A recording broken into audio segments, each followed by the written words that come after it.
ยุสังขารวันวานผ่านพ้นเริ่มตั้งแต่ต้นกำเนิดเกิดกายถึงวันล่วงลับชีพดับสลายบอกว่ายิ่งใจเหมือนกันจุอูห้องเกิดมาตายบ่ตันหัดอูลงขุมลงหูเหี่ยแล้วหนุ่มวัยชะกันมันยังบอกแค้วหนีพ้นไปได้จุคนแต่หมู่เฮานั้นมันสร้างกุศลบนบุญจึงบันดลอยู่ถึงแก่เท่าแม้มีปัญหาโลลามาเข้ากวนใจหมู่เฮาบางครั้งย้อนบ่ทำใจหูจักหยุดยั้งจึงแต่งข้าวตั้งวิงวอนบอกกล่าวกันไว้บ่ได้มาสอนจิ้งหรีดแมงจรฟังก่อนก็ได้ฟังก่อนก็ได้ก็ขอกล่าวคำว่าธรรมะสวัสดีกับบรรดาท่านผู้ฟังแล้วก็ท่านผู้ชมทุกท่านที่กำลังติดตามรายการธรรมะรับอรุณจากช่องธรรมะเป็นทีมทีวีออนไลน์เนี่ยที่กลุ่มพระสงฆ์อุบาสกอุบาสิการ่วมกันเผยแผ่ธรรมะออนไลน์ไลฟ์สดตั้ง Facebook ทาง YouTube แล้วก็สถานีวิทยุเครือข่ายขึ้นสีขาวชาวประชา8จังหวัดภาคเหนือถึง FM 104.50 เมกะเฮิรตซ์เนาะวัดฝายหินจังหวัดเชียงใหม่พร้อมถึงบรรดาพ่อแม่พี่น้องคณะศรัทธาญาติโยมทุกผู้ทุกคนบ่ว่าจะเป็นตั้งเชียงใหม่ลำพูนแม่ฮ่องสอนลำปางพะเยาเชียงรายแพร่น่านพร้อมถึงบรรดาท่านผู้ฟังท่านผู้ชมทั่วโลกซึ่งในเจ้าวันนี้เก่ากับผมอัตมาภาพพระครูโสพลปริยัติเลขาคณะกรรมการโครงการหมู่บ้านรักษาศีล5คนเหนือผู้ช่วยเจ้าอาวาสวัดพระสิงห์วรมหาวิหารอำเภอเมืองจังหวัดเชียงใหม่ก็ได้นำรายการธรรมะรับอรุณในเจ้าวันเสาร์มาพบกับบรรดาท่านผู้ฟังท่านผู้ชมซึ่งปกตินั้นเจ้าวันเสาร์ที่2กับที่4นี่ก็จะเป็นท่านอาจารย์พระครูศิริปริยัตยานุศาสตร์ดร.รองเจ้าคณะอำเภอแม่แจ่มเจ้าวัดปันแหวนแต่พอดีติดศาสนกิจที่จะต้องนำลูกพระลูกเนนไปรับอาหารบิณฑบาตที่วัดเจดีย์หลวงเพราะว่าเจดีย์หลวงนี้ก็ตั้งแต่วันที่20จนถึงวันที่19นี่ก็จะเป็นช่วงเทศกาลใส่ดอกอินทขิญดอกอินทขิญฉะนั้นก็เลยเป็นได้มาจัดรายการเป็นท่านอาจารย์ฉะนั้นก็บรรดาท่านผู้ฟังท่านผู้ชมต้องขอบคุณอนุโมทนาทุกท่านเป็นอย่างยิ่งที่ติดตามรายการแล้วก็คือกำลังใจด้วยการกดติดตามกดไลค์กดแชร์กันอย่างคับคั่งซึ่งก็ต้องขอบคุณอนุโมทนาซึ่งรายการหรือว่าช่องธรรมะเป็นทีมของเรานี่จะอยู่ได้บ่ได้นี่ก็อยู่ที่บรรดาท่านผู้ฟังท่านผู้ชมแล้วก็ผู้มีอุปการะคุณซึ่งก็มีมูลนิธิ1016เพื่อการกุศลท่านอาจารย์เจ้าคุณพระวิสุทธิวัชราภรณ์หรือว่าครูบาขาวนี่ก็มีการสนับสนุนปีละ 18,000 บาทแต่ปีนี้นั้นจะเป็นด้วยภาษีก็อย่างก็ปีนี้ก็จะโดดขึ้นเป็นประมาณ 28,000 บาท 28,500 บาทกว่าให้บรรดาท่านผู้ฟังทั้งหลายฉะนั้นก็บรรดาท่านผู้ฟังท่านผู้ชมต้องใจจ้องทำให้เป็นทีมในคุ้มค่าที่สุดเพราะว่ารายการของเรานอกจากที่จะมีวันจันทร์อังคารพุธพฤหัสศุกร์เสาร์อาทิตย์ในช่วงภาคกลางคืนแล้วเวลาตั้งแต่ 20:00 ถึง 3:00 แล้วก็ในภาคเจ้าทุก เจ้านะเวลา7 โมงถึง7 โมงครึ่งนะก็จะมีรายการธรรมะรับอรุณนะซึ่งวันจันทร์นั้นก็จะเป็นตอนนี้วันจันทร์นี่ก็ท่านอาจารย์พระมหาอนุวัตทิตเมโทนะวัดหนองปะขอนี่ทุกเช้าวันจันทร์นะแล้วก็วันอังคารนี่ก็จะเป็นท่านอาจารย์พระวินัยทรกล้าทำโชติสิโปนะนี่จากธุดงคสถานท่าตะโกจังหวัดนครสวรรค์แต่ก่อนนี่ก็อยู่ธุดงคสถานล้านนาของเราตอนนี้สับเปลี่ยนหน้าที่กัน แล้วก็จะมีคู่กับท่านอาจารย์พระครูพิพัฒน์ปริยัติยาพรนะนี่จากวัดตงขี้เสือวันพุธก็จะเป็นพระอาจารย์รณชัยระนันชโยคู่กับปลัดพิพัฒน์พงศ์พัทธวังโสด็อกเตอร์นะวันพฤหัสบดีก็พระครูสุชาติธรรมวุฒินะคู่กับท่านอาจารย์พระครูจันทสรการจากวัดทุ่งหมื่นน้อยอำเภอสันทรายจังหวัดเชียงใหม่วันศุกร์ก็จะเป็นท่านอาจารย์พระมหาจิตรการพิปุญโญนะหลวงพ่อเจ้าคณะอำเภอภูซางนะที่จังหวัดพะเยาคู่กับท่านอาจารย์พระครูศรีสิทธิพิมลด็อกเตอร์นะนี่ก็เจ้าวัดศรีบุญเรืองนะอำเภอฝางจังหวัดเชียงใหม่วันเสาร์ก็จะเป็นพระครูสถิตธรรมาวิพัฒน์นะนี่ก็จากวัดบ้านไร่ศิลาทองลำปางคู่กับท่านอาจารย์พระครูสิริปริยัตยานุศาสตร์ด็อกเตอร์นะรองเจ้าคณะอำเภอแม่แจ่มวัดปันแหวนส่วนวันอาทิตย์ก็ท่านอาจารย์สกุลภาษาธนิโยนะนี่ก็วัดธรรมวิเชียร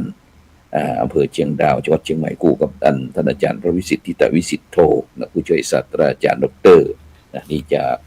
มหาวิทยาลัยมหาจุฬาลงกรณราชวิทยาลัยเขตเชียงใหม่นะฉะนั้นก็เป็นตีน่าอนุโมทนายินดีนะที่ตลอด4 ปีที่ผ่านมานะรายการช่องธรรมะเป็นทีมของเราก็เป็นด้วยความเรียบร้อยนะซึ่งก็ว่าจะนัดคณะกรรมการนะได้มีการประชุมกันประจำปีนะแต่ก็ยังบ่มีเวลาเตี้ยเพราะว่าช่วงนี้ก็ชีพจรลงเท้าบรรดาท่านผู้ฟังทั้งหลายก็กำลังเดินทางกลับจากภาคใต้นะไปเกี่ยวกับเรื่องกสมนะสำนักงานกรรมการสิทธิมนุษยชนแห่งชาตินะเพิ่นได้นิมนต์พร้อมถึงคณะมีท่านอาจารย์ดร.วิสิทธิวิสิทธิโทท่านอาจารย์พระมหาอินทร์สอนคุณวุฒิโทนะท่านอาจารย์พร้อมถึงคณะนะได้เดินทางไปที่จังหวัดชุมพรนะตั้งแต่วันที่5เป็นต้นไปจนถึงวันที่9ตัวนี้ก็เดินทางกลับมานะฉะนั้นก็ต้องขอบคุณอนุโมทนาคณะครูบาอาจารย์ถึงแม้ผู้อำนวยการสถานีบ่อยู่นะแต่ก็สามารถที่จะควบคุมนะคือรายการออกตามปกตินะซึ่งต้องขอบคุณอนุโมทนาน้องเนนนะที่อาคารพระธรรมสิทธาจารย์5 ชั้นนะวัดประสิงห์วรมหาวิหารนะที่เป็นธุระเป็นภาระคอยเปิดเครื่อง ซึ่งพระครูโสพลก็เพิ่นอยู่ภาคใต้นะซึ่งถึงภาคใต้นี่ก็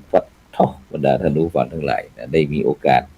เดินทางครั้งหนึ่งในชีวิตนะครั้งหนึ่งในชีวิตได้เดินทางตั้งแต่เชียงใหม่ลำพูนลำปางไปตากแล้วก็กำแพงเพชรเนาะกำแพงเพชรแล้วก็ไปที่นครสวรรค์นครสวรรค์ก็ชัยนาทก็สิงห์บุรีอ่างทองอยุธยาสุพรรณบุรีแล้วก็ไปไหนมีประจวบไปประจวบคีรีขันธ์แล้วก็ไปในแถบนี้ไปชุมพรไปละนองไปสุราษฎร์โอ้โหไปทิปนี้นะไปรับจอบไปรับงานที่พุ่นปัททบรรดาท่านผู้ฟังทั้งหลายนะบอกว่าจะเป็นท่านอาจารย์พระมหาสมเกียรติอรุโนนี่ผู้อำนวยการนั้นโรงเรียนบาลีสาธิตนะมจร.เขตเชียงใหม่ท่านอาจารย์พระมหาอินทร์สอนคุณวุฒิโทนี่ก็ผู้อำนวยการโรงเรียนดอยสะเก็ดพดุงศาสตร์แล้วก็ท่านอาจารย์ดร.วิสิทธิวิสิทธิโทนะนี่ผู้อำนวยการฝ่ายวิชาการสนับสนุนฝ่ายวิชาการมหาวิทยาลัยมหาจุฬาลงกรณราชวิทยาลัยเขตเชียงใหม่นะแล้วก็ครูโสพลปริยัติเนาะในฐานะที่เป็นประธานคณะทำงานศูนย์ไกล่เกลี่ยนะข้อพิพาทภาคประชาชนนะคณะสงฆ์จังหวัดเชียงใหม่ก็ได้มีโอกาสไปช่วยงานนะช่วยงานที่ด้านศาสนาเกี่ยว กับสำนักงานคณะกรรมการสิทธิมนุษยชนแห่งชาตินะเกี่ยวกับบรรดาพระสงฆ์องค์เนรของเราแล้วก็คนไทยพัดถิ่นนะที่4 จังหวัดภาคใต้ตอนบนนะก็ได้ดีใจนะที่ตั้งเราได้ยินว่า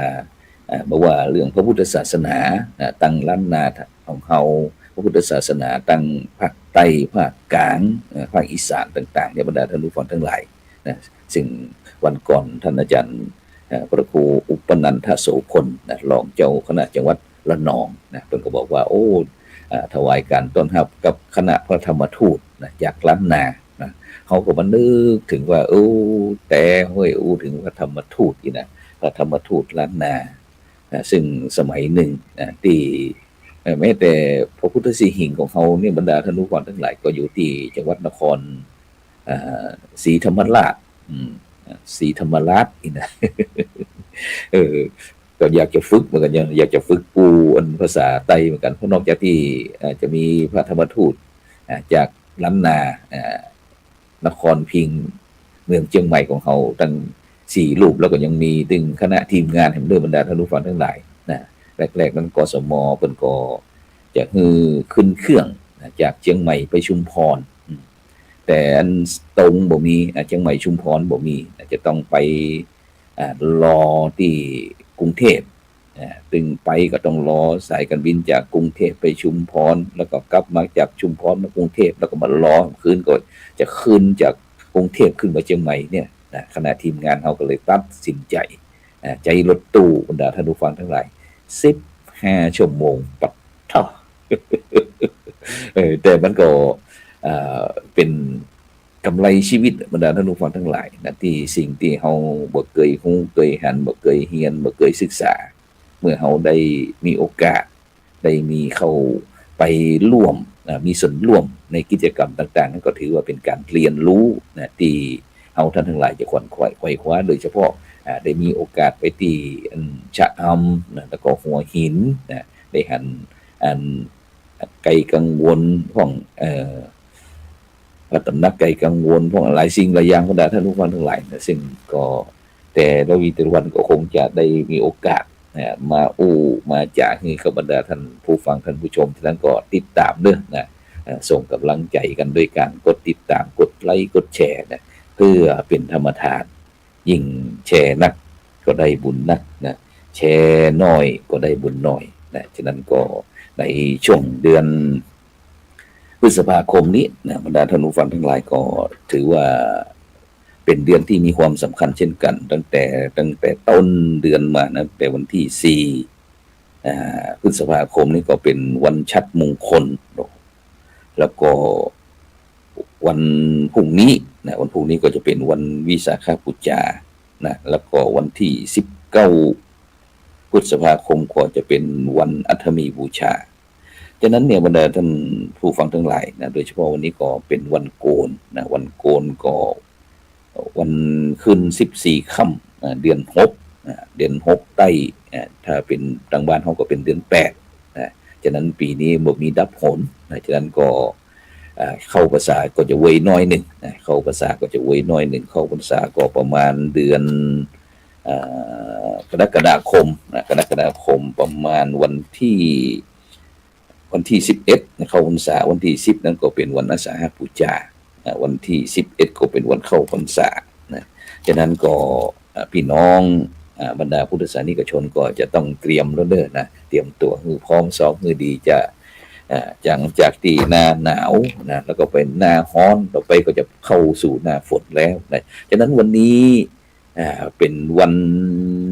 เสาร์นะที่11พฤษภาคม2568นะซึ่งในวันนี้พระบาทสมเด็จพระเจ้าอยู่หัวพระวชิรเกล้าเจ้าอยู่หัวนะพระองค์ท่านก็จะได้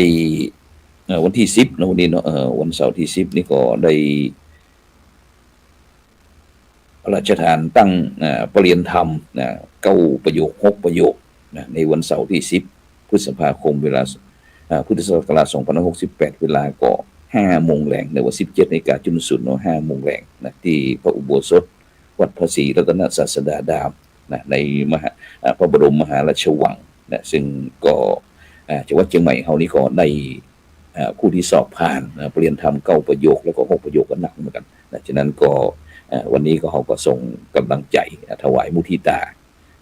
ปรริญญาธรรม9ประโยคแล้วก็6ประโยคทั่วประเทศนะปีนี้นะที่พระบาทสมเด็จพระวชิรเกล้าเจ้าอยู่หัวพระองค์ท่านทรงตั้งปรริญญาธรรม9ประโยค6ประโยคนะในวันเสาร์ที่10นะพฤษภาคมเวลา 17:00 นนะหรือว่า 5 โมงแลงนะที่พระอุโบสถวัดพระศรีรัตนศาสดารามนะในพระบรมมหาราชวังกรุงเทพมหานครแล้วก็โดยเฉพาะในวันนี้แล้วก็เนาะวันนี้แล้วก็วันพรุ่งนี้นะวันพรุ่งนี้ก็จะเป็นวันวิสาขบูชานะซึ่งปีนี้นั้นก็เป็นพิเศษเนี่ยที่พระบาทสมเด็จพระเจ้าอยู่หัวพระวชิรเกล้าเจ้าอยู่หัวพระองค์ท่านได้โปรดพระราชทานต้นพระศรีมหาโพธิ์นะถวายแก่ทุกจังหวัด77จังหวัดนะเนื่องในวันวิสาขบูชานะซึ่งจังหวัดเชียงใหม่เฮานั้นก็เป็น1ใน77จังหวัดซึ่งก็จะมีพิธีปลูกต้นพระศรีมหาโพธิ์นะที่พุทธมณฑลเชียงใหม่นะที่อำเภอไดหล่อวันพรุ่งนี้ก็ตอนเช้าเวลาก็9:29 นาทีนะที่พุทธมณฑลเชียงใหม่ที่อำเภอไดหล่อนะจากนั้นก็ประชาสัมพันธ์แจ้งพี่น้องพุทธศาสนิกชนทุกท่านในจังหวัดเชียงใหม่จังหวัดใกล้เคียงหรือว่าทางสายใต้เด้อวันพรุ่งนี้เวลา9:29 นาทีนะหลวงพ่อประเทศมังคลาจารย์เจ้าคณะจังหวัดเชียงใหม่พร้อมทั้งคณะสงฆ์และก็ส่วนราชการจังหวัดเชียงใหม่พุทธศาสนิกชนจังหวัดเชียงใหม่แล้วก็ใกล้เคียงก็จะได้ประกอบพิธีปลูกต้นพระศรีมหาโพธิ์พระราชทานเนื่องในวันวิสาขบูชาที่พุทธมณฑลเชียงใหม่อำเภอไดหล่อจังหวัดเชียงใหม่ของเขาวัน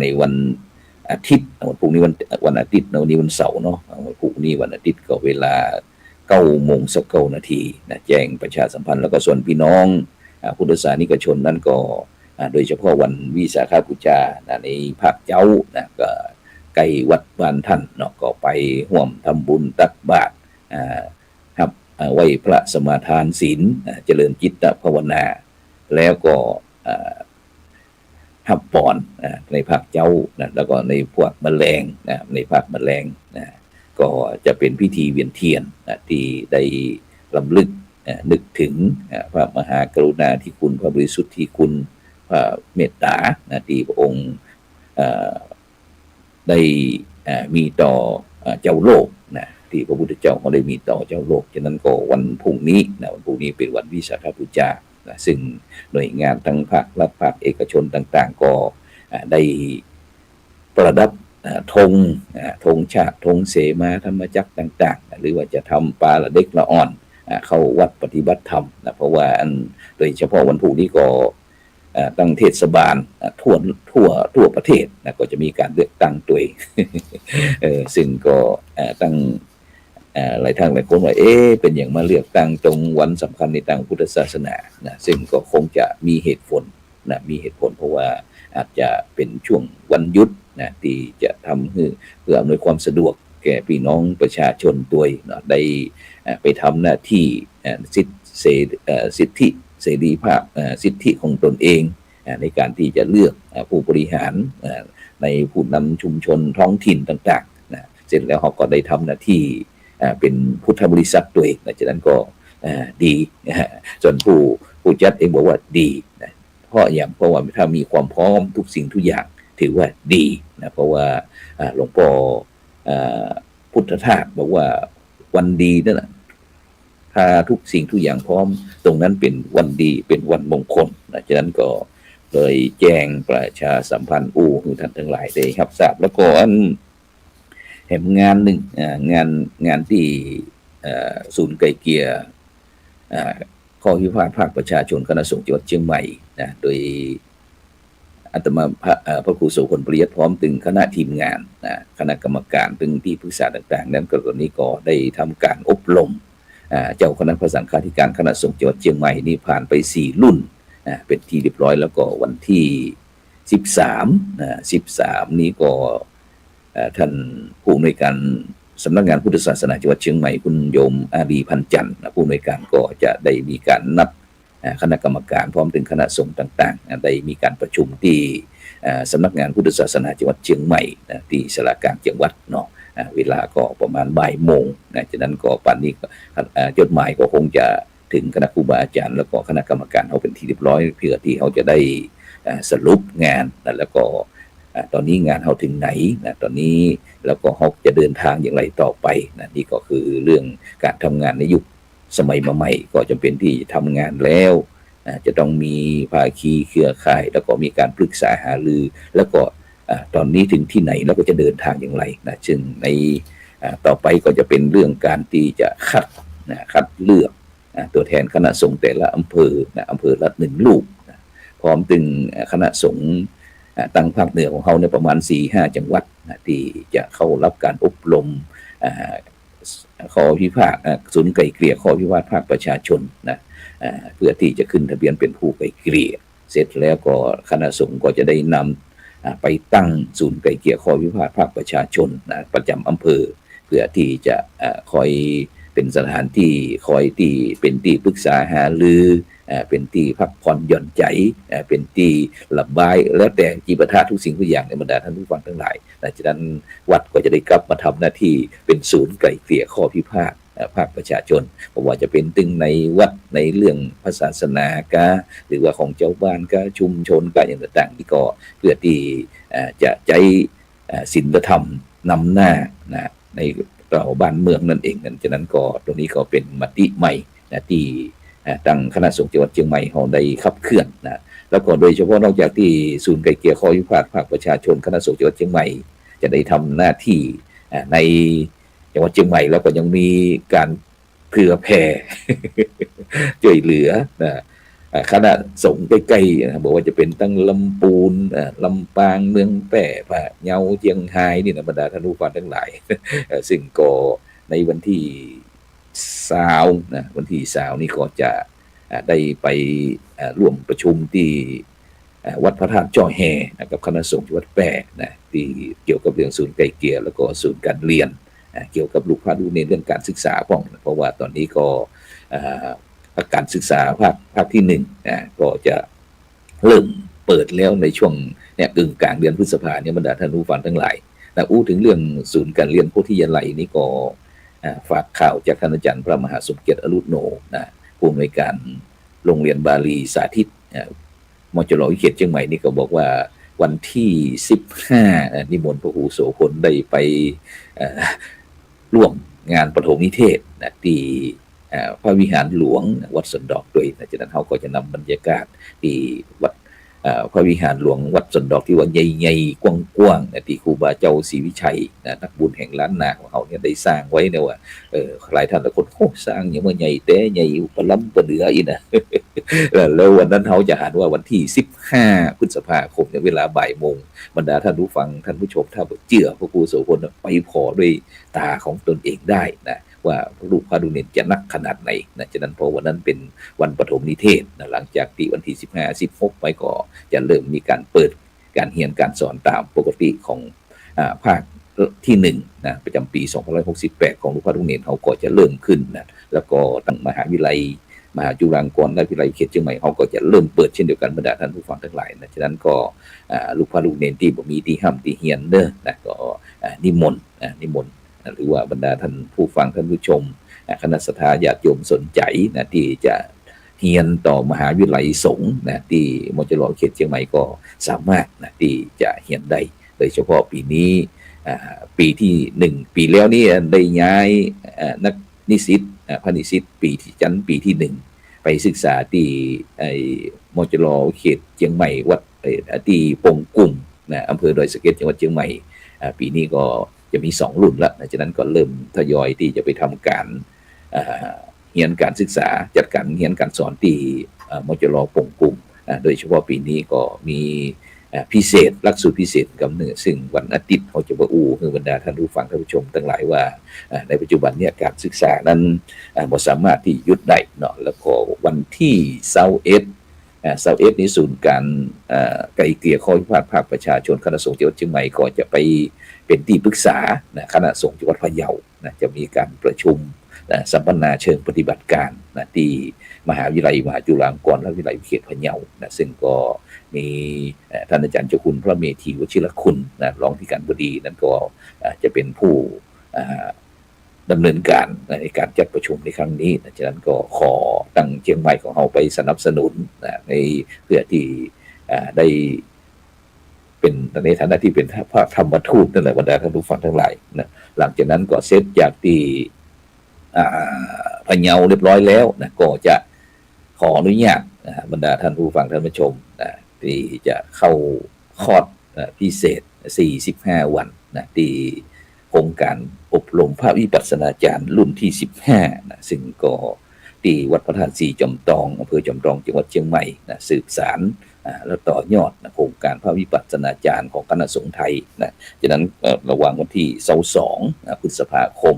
จนถึงวันที่5กรกฎาคมนะฉะนั้นก็45วันด้วยกันฉะนั้นก็คณะครูบาอาจารย์รูปใดที่มีความสนใจนะครับก็สามารถนะครับตอนนี้ก็ยังสามารถที่จะสมัครได้ในระบบอินเทอร์เน็ตหรือว่าจะเดินทางไปสมัครด้วยตนเองก็ได้หรือว่าจะไปสมัครตรงในวันที่22พฤษภาคมเลยก็ได้นะตั้งแต่เวลาตอนเช้าเป็นต้นไปนะซึ่งพระครูโสพลนี่ก็จะอบรมในหลักสูตร120วันบรรดาท่านผู้ฟังทั้งหลายนะฉะนั้นก็เลยนำข่าวมามาจากพ่อแม่พี่น้องคณะสัตยาติโยมบรรดาท่านผู้ฟังที่ตั้ง Facebook นะบอกว่าจะเป็นตั้งท่านอาจารย์พระครูอภิวัฒนวิกรมนะรองเจ้าคณะอำเภอดอยหล่อวัดปากทางเจริญหรือว่า Facebook ของท่านอาจารย์สหายธรรมหลวงปู่เขียวนะจากวัดพุทธภาวนาเวสเตอร์โรสจากประเทศสวีเดนFacebook พระครูโสพลปริยัตินะ Facebook ของIDTO ทำเป็นทีมสากลนะแล้วก็ทาง YouTube นะก็วัดหลวงจอมคำเขมราชนครเชียงตุงนะYouTube ของIDTO ทำเป็นทีมสากลนะแม้กระทั่งที่เจียงไฮ้นี่ก็วัดพระธาตุผาเงาเนื่องจากท่านผู้ฟังทั้งหลายที่เขาขึ้นไปนี่นะไปช่วยในฐานะที่เป็นที่ปรึกษานะเป็นที่ปรึกษาของคณะสงฆ์แล้วก็ที่วัดดอยเวียงแก้วนะที่วัดครูบาบุญชุ่มนะยานสังวโรนะซึ่งก็ได้เดินทางไปแล้วก็ชื่นใจนะที่คณะทำงานเขาบทตกงานบรรดาท่านผู้ฟังทั้งหลาย เป็นบุญเป็นกุศลนะเป็นบุญเป็นกุศลฉะนั้นก็นำการทำหน้าที่ปฏิบัติหน้าที่ศาสนากิจไปแจ้งให้กับบรรดาท่านผู้ฟังท่านผู้ชมหลายท่านหลายคนก็จมหายหน้าหายตาไปไหนนะไม่ได้หายไปไหนนะอยู่ในใจของท่านตั้งหลายตลอดไปนะฉะนั้นก็ต้องขอบคุณอนุโมทนาแล้วก็โดยเฉพาะอย่างแห่งนี้ซึ่งวันก่อนว่าอู้ถึงเรื่องครูสอนพระปริยัตินิเทศกับน้อยหนึ่งเพราะว่านี่ก็เป็นสิ่งที่สำคัญที่ตั้งคณะสงฆ์เรานะก็มีพระเถระนะที่ด้านวิชาการนะที่มันพระปริยัตินิเทศนี่ก็เปรียบเหมือนกับศึกษานิเทศบรรดาท่านผู้ฟังทั้งหลายที่จะคอยแนะนำเกี่ยวกับโรงเรียนพระปริยัติธรรมนะซึ่งตอนนี้ก็ศูนย์พระปริยัตินิเทศคณะสงฆ์คนเหนือนี่ก็อยู่ที่จังหวัดแพร่นะอยู่ที่วัดพระบาทมิ่งเมืองนะซึ่งก็มีหลวงพ่อเจ้าคุณพระราชเขมากรรองศาสตราจารย์ดร.นะเปลี่ยนธรรมเก้าประโยคนี่ก็คณะจังหวัดแพร่เป็นประธานศูนย์พระปริยัตินิเทศคนเหนือนะซึ่งวันก่อนนั้นพระครูโสพลปริยัตินั้นก็ได้รับเมตตาจากคณะครูบาอาจารย์นะได้นิมนต์ร่วมทำงานนะวันนั้นก็ได้เข้าไปวิพากษ์เกี่ยวกับเรื่องแผนในการที่จะทิศทางในการจัดการศึกษาพระปริยัตินิเทศของคณะสงฆ์ไทยเขาได้ดีฉะนั้นก็ในเจ้านี้ก็เวลาหมดเวลาบรรดาท่านผู้ฟังทั้งหลายนะเดี๋ยวมันแรงเขาก็มาพบกันกับนะคืนนี้เขาพากันเวลา20 ทุ่มจนถึง3 ทุ่มนี้ก็จะเป็นรายการพระพุทธศาสนา4 แผ่นดินนะซึ่งแมลงนี้น่าสนใจเพราะว่าจะมาให้ฟังว่าเขาได้เดินทางไปที่ภาคใต้นะในฐานะพระธรรมทูตล้านนาเนี่ยเป็นจะได้ผ่องมีเรื่องเล่าแน่นอนนะไปทั้งกลับเราได้เจออะไรบ้างนะซึ่งเป็นเรื่องที่บ่น่าจะเกิดขึ้นในยุค2568ด้วยบรรดาท่านผู้ฟังทั้งหลายฉะนั้นก็แมลงเขามาพบมาเจอกันกับชาวรับในเจ้านี้ก็เวลาหมดเวลาก็ขอนำรายการธรรมะรับอรุณจากบรรดาท่านผู้ฟังไปก่อนกินข้าวหลามน้ำแล้วก็วันนี้ก็เป็นวันโกนนะ เตรียมจิตเตรียมใจเตรียมของเตรียมขวาที่จะไปทำบุญในเนื่องในวันวิสาขบูชาวันพรุ่งนี้เด้อนะหรือว่าวันนี้ก็อาจจะบรรดาท่านผู้ฟังท่านผู้ชมเป็นวันหยุดพอดีเป็นวันเสาร์ก็สามารถที่จะเป็นจิตอาสาก็ได้จะทำความสะอาดเข้าวัดเข้าวาล้างห้องน้ำห้องสุขาศาลาปเรียนกายหรือว่าวิหารลานเจดีย์อุโบสถเตรียมที่จะประกอบพิธีวันวิสาขบูชาในวันพรุ่งนี้ก็สามารถที่จะทำได้หรือว่าจะไปสถานศึกษาก็ได้นะหรือว่าสาธารณประโยชน์ก็ได้บรรดาท่านผู้ฟังทั้งหลายทำอย่างก็ได้ที่มันเป็นความดีนะทำดีไม่ต้องอายนะถ้าอยากได้ต้องทำเองนะฉะนั้นก็ขอบคุณอนุโมทนาสาธุการสำหรับในเจ้าวันนี้ขอเจริญ